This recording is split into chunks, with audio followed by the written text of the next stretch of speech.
Okay, നമുക്ക് നമ്മുടെ ക്ലാസ്സിലേക്ക് വരാം. നോക്കുള്ള നമ്മുടെ നമുക്കൊരു റിക്വസ്റ്റ് വന്നിരുന്നു. നമുക്ക് ഡയറക്റ്റ് നമുക്ക് കമ്പ്യൂട്ടറിൽ ഓപ്പൺ ചെയ്ത് കാണിക്കുക സ്ക്രീൻഷോട്ടിന് പകരം. പക്ഷേ സ്ക്രീൻഷോട്ടിൽ നമുക്ക് ഇതുപോലെ അറ്റ് എ ടൈം എല്ലാം കൂടെ കാണിക്കാൻ പറ്റാത്തത് കൊണ്ടാണ് ഞാനത് അവോയ്ഡ് ചെയ്യുന്നത്. നമുക്ക് ഇത് തന്നെ സ്ക്രീൻഷോട്ട് തന്നെ എടുക്കേണ്ടി വരും. അപ്പോൾ നോക്കിക്കോളുക, നമ്മളുടെ നിഫ്റ്റി ഫ്യൂച്ചർ ഇതുപോലെ നമ്മുടെ ബോൾ ലൈൻ റെസ്പെക്റ്റ് ചെയ്തു, റിജക്റ്റ് ചെയ്തു. നമ്മളുടെ സപ്പോർട്ട് ലൈൻസിനെയും റെസിസ്റ്റൻസ് ലൈൻസിനെയൊക്കെ നല്ല രീതിയിൽ സപ്പോർട്ട് ആൻഡ് റെസിസ്റ്റൻസ് കൊടുത്ത് ആണ് തിരിച്ച് ബോൾ ലൈൻ പോയി ടച്ച് ചെയ്തേക്കുന്നത്. ഓക്കെ, ദെൻ നമ്മളുടെ നിഫ്റ്റി സർവീസും അങ്ങനെ തന്നെയാണ്. എല്ലാവരും ഇന്ന് ബോൾ ലൈൻ ആദ്യത്തെ 15 മിനിറ്റ്സ് ക്യാൻഡലിലെ ബോൾ ലൈൻ ടച്ച് ചെയ്ത് റിജക്റ്റ് ചെയ്യുകയാണ് ചെയ്തേക്കുന്നത്. കണ്ടോ, ബാങ്ക് നിഫ്റ്റിയും അതുപോലെ തന്നെ നമ്മളുടെ നിഫ്റ്റിയൊക്കെ, ബാങ്ക് നിഫ്റ്റി ലാസ്റ്റ് അത് ക്ലോസ് ചെയ്ത് അതിൻ്റെ ക്ലോസിംഗ് ലെവൽ വരെ പോയിട്ടുണ്ട്. ഓക്കെ, അപ്പോൾ ഇത്രയും ആദ്യത്തെ 15 മിനിറ്റ്സിൽ എല്ലാം നമ്മുടെ നിഫ്റ്റി, ബാങ്ക് നിഫ്റ്റി, അതുപോലെ തന്നെ നിഫ്റ്റി സർവീസ്, ഫ്യൂച്ചർ എല്ലാവരും ബോൾ ലൈൻ ടച്ച് ചെയ്ത ഒരു നിമിഷമാണ് ആദ്യത്തെ 15 മിനിറ്റ്സ് ക്യാൻഡിൽ. നമ്മളുടെ സെൻസെക്സും ഇതേസമയം നമുക്ക് ആദ്യത്തെ 15 മിനിറ്റ്സിൽ ബോൾ ലൈൻ ടച്ച് ചെയ്യുന്നുണ്ട്. അപ്പോൾ ആദ്യത്തെ ആ 15 മിനിറ്റ്സിൽ ബോൾ ലൈൻ ടച്ച് ചെയ്ത് കഴിഞ്ഞാൽ എല്ലാവരും ഒരുമിച്ച് ടച്ച് ചെയ്യുമ്പോഴത്തേക്ക് ഇൻഡെക്സുകൾ നോക്കി തന്നെ ഇന്ന് ട്രേഡ് ചെയ്യാമായിരുന്നു. എല്ലാവരും ഒരുമിച്ച് ബോൾ ലൈൻ ടച്ച് ചെയ്യുന്നു, സോ റിജക്റ്റ് ചെയ്യുക. അവിടെ നിന്ന് സി പൊസിഷൻ ഇവിടെ ആക്റ്റീവ് ആകുന്ന ഒരു പൊസിഷൻ ഇവിടെ ഉണ്ടായിരുന്നു. ഓക്കെ, അതിനുശേഷമാണ് നമ്മളുടെ സ്ട്രൈക്ക് ലെവൽസിലേക്ക് നമുക്ക് വരാം. സ്ട്രൈക്ക് ലെവൽസിലേക്ക് നമ്മൾ വരുമ്പോഴത്തേക്ക് നമുക്ക് ആദ്യ 15 മിനിറ്റ്സിൽ തന്നെ ഒരു ട്രേഡ് നമുക്ക് ആക്റ്റീവായിട്ട് കാണാം.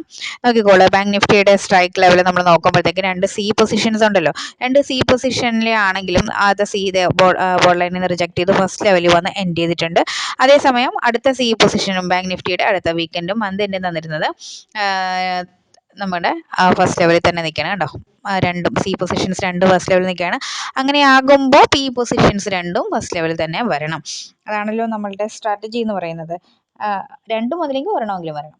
ഓക്കെ, പക്ഷെ ഇത് രണ്ടും വന്നിട്ടുണ്ട്. നോക്കിക്കോളാം, ഇത് ഒരു ഈ ക്യാൻഡിൽ നമുക്ക് കൺഫ്യൂസിങ് ക്യാൻഡിലാണ്. അതായത് ഇത് ഫസ്റ്റ് ലെവലിലാണോ ബോൾ ലൈനിലാണോ, ഇത് ഫസ്റ്റ് ലെവലിലാണോ ബോൾ ലൈനിലാണോ, അങ്ങനെ കൺഫ്യൂഷൻ വരുന്ന സമയത്ത് നമ്മൾ താഴത്തെ മറ്റ് ക്യാൻഡിൽസ് ഏതെങ്കിലും ഒരെണ്ണമെങ്കിലും നമുക്ക് ഏത് ലെവലെന്ന് പറയാൻ കൺഫേം ചെയ്യുന്നുവെങ്കിൽ ഓക്കെയാണ്. ഇത് രണ്ടും നമുക്ക് കൺഫേം ചെയ്യുന്നുണ്ട് ഇത് എൻഡ് ചെയ്തേക്കുന്ന ഫസ്റ്റ് ലെവലിലാണ് എന്നുള്ളത്. അപ്പോൾ അതുകൊണ്ട് ഇതിൻ്റെ റിജക്ഷൻ പോയിന്റ് ഫസ്റ്റ് ലെവലിൽ നിന്ന് റിജക്ട് ചെയ്തതായിട്ട് നമുക്ക് ഇതിനെ കണക്കാക്കാം. കാരണം ഇതിപ്പോൾ എൻഡിങ് പോയിന്റ് എടുക്കണോ അതോ അതിൻ്റെ അപ്പർ പോയിന്റ് എടുക്കണോ എന്നുള്ള ഡൗട്ട് നമുക്ക് വരും. ഓക്കെ, അതായത് ഈ പോയിന്റ് എടുക്കണോ അതോ ഇവിടെ എൻഡ് ചെയ്ത് നിൽക്കുന്ന പോയിന്റ് എടുക്കണോ എന്നുള്ളത്. അപ്പം ഇത് പിന്നെ ഫസ്റ്റ് ലെവലാണോ ബോൾ ലൈനിലാണോ എന്ന് കൺഫ്യൂഷൻ ഉണ്ടെങ്കിൽ മറ്റ് 2 ലെവൽസ് നോക്കുക, മറ്റ് താഴെയുള്ള 2 നോക്കുക. അതിലേതെങ്കിലും ഒരെണ്ണമെങ്കിലും കൺഫേംഡ് ആയിട്ട് നമ്മളോട് പറയും. ഇതിപ്പോൾ ഇതാ നോക്കുക, ബോൾ ലൈനിൽ നിന്നാണ് റിജക്ട് ചെയ്ത് പക്ഷേ ഫസ്റ്റ് ലെവൽ വന്ന് ക്രോസിംഗ് ലെവലിൽ നിൽക്കുകയാണ്. ഇതും ഫസ്റ്റ് ലെവലിൽ നിൽക്കുകയാണ്. സോ മറ്റേത് രണ്ടിനെ നമുക്ക് ഫസ്റ്റ് ലെവലായിട്ട് തന്നെ ട്രീറ്റ് ചെയ്യാം. ഓക്കെ, അപ്പോൾ നമുക്ക് ആ ഫസ്റ്റ് ലെവൽ ട്രേഡ് അവിടെ ആക്റ്റീവ് ആകുകയാണ് ചെയ്തത്. ഫസ്റ്റ് ലെവൽ, അതായത് ഫസ്റ്റ് എല്ലാവരും ഒരുമിച്ച് ഫസ്റ്റ് ലെവലിൽ എത്തിയതുകൊണ്ട് അവിടുന്ന് റിജക്ട് ചെയ്ത്. നിങ്ങൾക്ക് വേണമെങ്കിൽ ടൈം ഫ്രെയിം ചേഞ്ച് ചെയ്യാം കേട്ടോ. ഞാൻ 15 മിനിറ്റ്സ് ഇടുന്നത് കുറച്ചും കൂടി നമുക്ക് റിലാക്സ്ഡ് ആയിട്ട് ഇരിക്കാൻ വേണ്ടിയിട്ടാണ്. നിങ്ങൾക്ക് ടൈം ഫ്രെയിം എങ്ങനെ വേണമെങ്കിലും ചേഞ്ച് ചെയ്യാം, ഏത് ടൈം ഫ്രെയിം വേണമെങ്കിലും ഇടാം. എന്നിട്ട് ഒരുമിച്ച് വരുന്ന സമയത്ത് അതിനെ റിജക്ഷനായിട്ട് കരുതിയാൽ മതി. ഓക്കെ, അപ്പോൾ സെക്കൻഡ് ക്യാൻഡിൽ മുതൽ നമ്മൾ ഏത് ട്രേഡിലേക്കാണ് എൻ്റർ ചെയ്യാനായിട്ട് പോകുന്നത്? ഫസ്റ്റ് ലെവൽ ആക്റ്റീവ് ആയതുകൊണ്ട് അവിടുന്ന് ഒരു ഓപ്പോസിറ്റ് റിയാക്ഷൻ സംഭവിക്കും. അതായത് ഇവിടെ ഇപ്പോൾ ബാങ്ക് നിഫ്റ്റി സി ട്രേഡ് ഇറങ്ങി ഫസ്റ്റ് ലെവൽ വന്നെങ്കിൽ അവിടുന്ന് ഒരു ഓപ്പോസിറ്റ് റിയാക്ഷൻ, അതായത് തിരിച്ച് കയറാൻ പോകുന്നു. അപ്പോൾ നമുക്ക് സിനെ കോൺസെൻട്രേറ്റ് ചെയ്യേണ്ടി വരും. ഒരു സി ട്രേഡിലേക്ക് എൻ്റർ ചെയ്യാനായിട്ട് തീരുമാനിക്കാം. ഓക്കെ, അപ്പോൾ രണ്ടാമത്തെ ക്യാൻഡിൽ നിങ്ങളൊരു സി ട്രേഡിലേക്ക് എൻ്റർ ചെയ്തു എന്ന് വിചാരിക്കുക. നമുക്ക് അടുത്ത നിയറസ്റ്റ് നമ്മളുടെ എക്സ്പയറി എന്ന് പറയുന്നത് നിഫ്റ്റി ആയതുകൊണ്ട് നിഫ്റ്റിയുടെ സി ട്രേഡിലേക്ക് നമ്മൾ ഈ ഒരു പൊസിഷനിലേക്ക് അടുത്ത നിമിഷം തന്നെ നമ്മൾ എൻ്റർ ചെയ്യുന്നു. പിന്നെ 20 രൂപയ്ക്കൊക്കെ എൻ്റർ ചെയ്താൽ തന്നെ, അതായത് ഇത്ര മുകളിലായിട്ട് 20 രൂപയ്ക്ക് എൻ്റർ ചെയ്താൽ തന്നെ 40 രൂപ വരെ അത് റൺ ചെയ്തിട്ടുണ്ട്.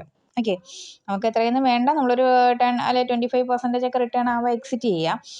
അവിടുന്ന് റൺ ചെയ്ത് അവിടെ പോയിട്ടുണ്ട്. അവിടുന്ന് ഒരു തിരിച്ചൊരു റിയാക്ഷൻ തിരിച്ച് റിജക്റ്റ് ചെയ്തിട്ടുണ്ട്. അതിനുള്ള കാരണം നമ്മളുടെ ബോൾ ലൈൻ തന്നെ ഉണ്ട്. എന്തുകൊണ്ടാണ് അവിടുന്ന് അടുത്ത ലെവൽ ആക്റ്റീവ് ആയിട്ടുണ്ട് അവിടെ.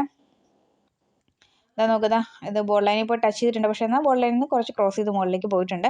ഇത് നോക്കി, അടുത്തത് ബോൾ ലൈനിൽ പോയി ടച്ച് ചെയ്തിട്ടുണ്ട്. അപ്പോൾ സി പൊസിഷൻസ് രണ്ടും ബോൾ ലൈനെ ടച്ച് ചെയ്തിരിക്കുന്നു. പി പൊസിഷൻസിൽ ഇതാ നോക്കുക, ഒരെണ്ണം ബോൾ ലൈൻ ടച്ച് ചെയ്തിട്ടുണ്ട്, ഇവിടെ ഒരെണ്ണം ബോൾ ലൈൻ ടച്ച് ചെയ്തിട്ടുമില്ല. 3 ഓക്കെയാണ്. ഇത് അത്രയും ഓക്കെയാണെന്ന് പറയാൻ പറ്റില്ല, കാരണം ഇത് ചെറുതായിട്ടൊന്ന് ക്രോസ് ചെയ്തിട്ടുണ്ട്. പക്ഷേ റിസ്കി റിയാക്ഷനാണ്, ചിലപ്പോൾ അത് റൺ ചെയ്യും.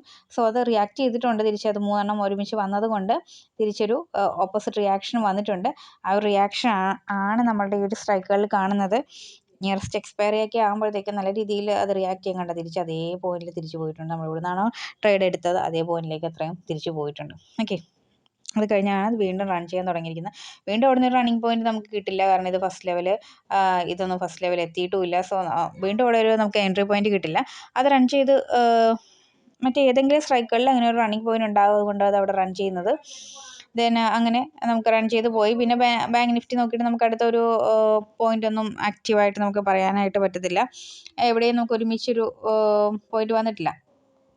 പിന്നെ ഇതാ ഇവിടെ പറയാനായിട്ടാണെങ്കിൽ ഇവിടെ ഒരെണ്ണം ഉണ്ട്. ഇവിടെ നിന്നൊരു പോയിന്റ് ആക്റ്റീവ് ആയിരുന്നു, പക്ഷേ അത് നമുക്ക് ഈ ഒരു ക്യാൻഡിൽ നമുക്കൊരു ആക്റ്റീവ് പോയിന്റ് ആണ്. ബോർഡ് ലൈൻ റിജക്റ്റ് ചെയ്യുക, അതേസമയം ഇവിടെ ബോർഡ് ലൈൻ റിജക്റ്റ് ചെയ്യുന്നുണ്ട്. പക്ഷെ അത് അതിൻ്റെ ഒരു എൻഡിങ് പോയിന്റിൽ തന്നെ, അത് സ്റ്റാർട്ടിങ് പോയിന്റിൽ തന്നെ നമുക്ക് കിട്ടുമെന്നൊന്നും പറയാൻ പറ്റില്ല. ഇവിടെയൊക്കെ അത് എന്ത് ചെയ്തിട്ടുണ്ട്, സെക്കൻഡ് ലെവലും ക്രോസ് ചെയ്ത് പോയിട്ടുണ്ട്. അപ്പോൾ അത് എൻഡ് ചെയ്ത് വന്ന് നിൽക്കുന്ന ഒരു പോയിന്റ് നമുക്ക് കിട്ടാത്തത് കൊണ്ട് തന്നെ നമുക്ക് അത്രയും അങ്ങോട്ട് ഉറപ്പിക്കാൻ പറ്റില്ല. പിന്നെ നമുക്ക് ബാങ്ക് നിഫ്റ്റിയിൽ ഒരു ട്രേഡ് ആക്റ്റീവായിട്ട് കിട്ടിയിട്ടുണ്ട്.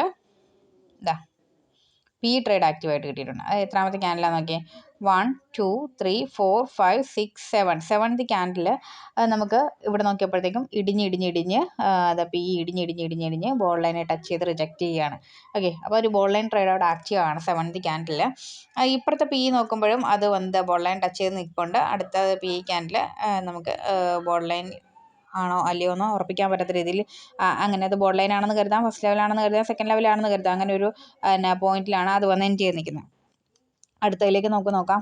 ഇതാ ഇത് നമുക്ക് താഴത്തുനിന്ന് സി ട്രേഡ് കയറി ബോർഡ് ലൈനിൽ വന്ന് നിൽപ്പുണ്ട്. ബോർഡ് ലൈനിൽ റിജക്റ്റ് ചെയ്ത് താഴത്തേക്ക് എൻഡ് ചെയ്യണത്.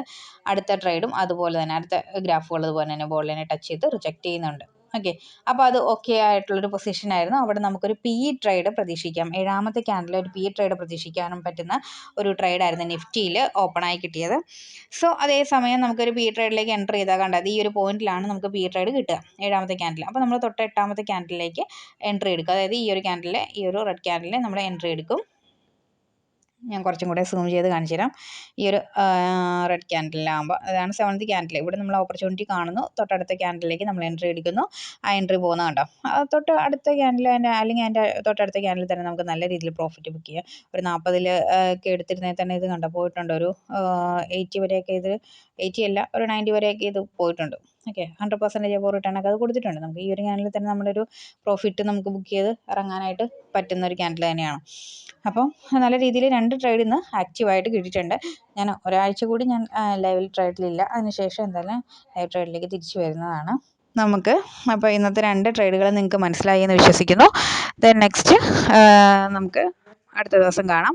നിങ്ങൾ നോക്കിക്കോളുക. സ്ട്രൈക്ക് ലെവൽസ് വേണ്ടവർ സെപ്പറേറ്റ് നമ്മളോട് ചോദിക്കുക. ഇൻഡെക്സ് ലെവൽസ് ഫ്രീ ആണ്, താഴെ നമ്മളുടെ ഡിസ്ക്രിപ്ഷൻ ബോക്സിൽ കൊടുത്തിട്ടുണ്ട്. ഓക്കെ.